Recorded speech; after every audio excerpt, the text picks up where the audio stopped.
I'm at the 5. You want me high or low? You gotta go low. You're at the 5. Stay. Right here. You take that. You take that.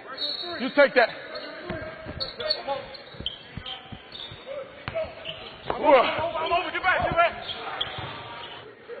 Rebound. Offensive rebound. Yeah. Go. Good, Jimmy.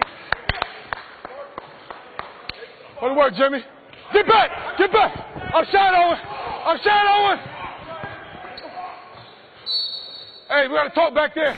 Yo, YouTube, what's crackin' like a jacket smacking? It's welcome to every video. We got a lot to talk about today. First of all, the NBA is moving the All-Star game this year from Charlotte to I think New Orleans, which is kind of funny because the New Orleans used to be called the Hornets, and the Charlotte moved from Bobcats to Hornets. So they're moving the All-Star game back to New Orleans, which it was already New Orleans, I think, a couple years back. So I don't know, man. I like to see more NBA cities get more shots like Toronto. I think it was great in Toronto this year.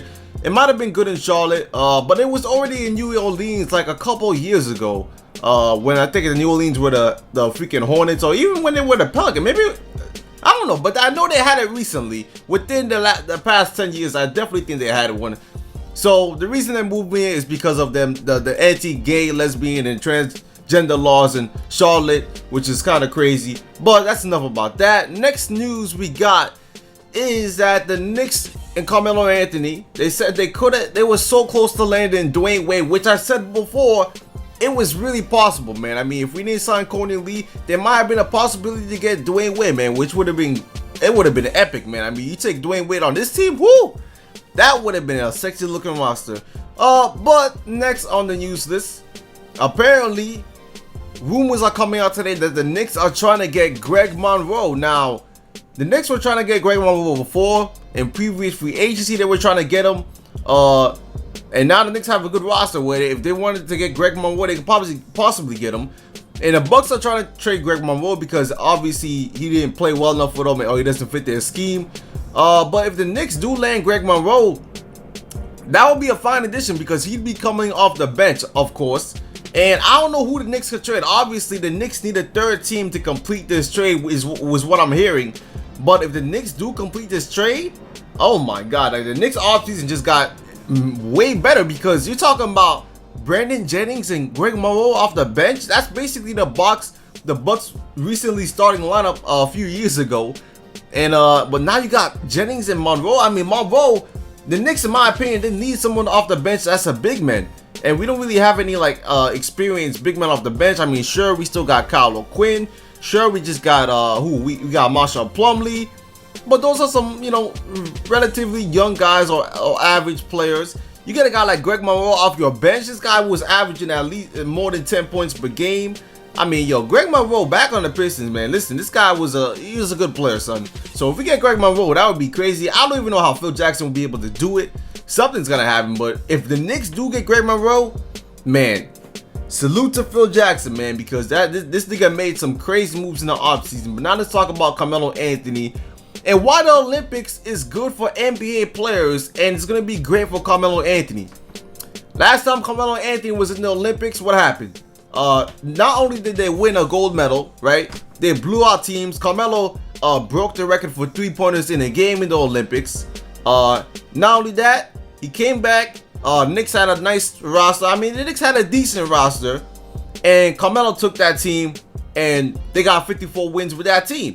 And not only that, Carmelo led the league in scoring, 28.7 points per game, coming off the Olympics, shooting 45%.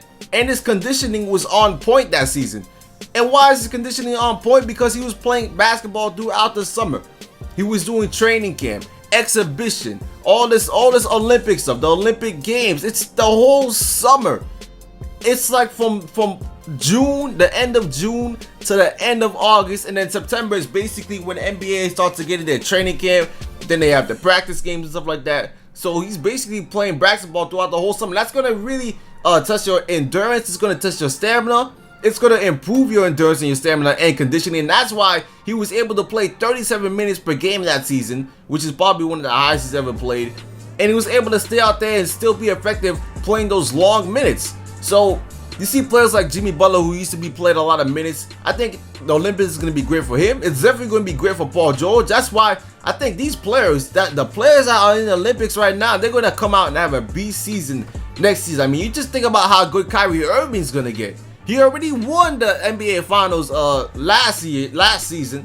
He's going to be even better after the Olympics. Paul George is going to get more experience. And you see Carmelo Anthony, he's already taken a leader role last season with the Knicks. And look at the leadership role he's already taken with this Olympic team. He's been in the Olympics like what, 3-4 times now? So he knows the ropes. He knows the roles. He's he's the oldest player on the roster. And he's teaching them young guys how to play basketball, and he looks really good, man. I mean, this is the Carmelo Anthony I want to see this season. He's got to lead the Knicks to those wins, man. The defensive, he's trying to get better at defense. I like that he's focused on the defense, and he's focused on the offense, focused on helping his teammates. And, you know, focused on helping these guys become better players than they already are. Become better players, not just regular all-stars, becoming superstars, becoming perimeter all-stars. You know, he's helping them to learn better to win in the future. But let me know in the comment section what you think about Knicks trying to trade for Greg Monroe, about the NBA moving the All-Star game from Charlotte and, you know, to New Orleans, and Carmelo Anthony becoming a leader. And I'm out for now. Peace.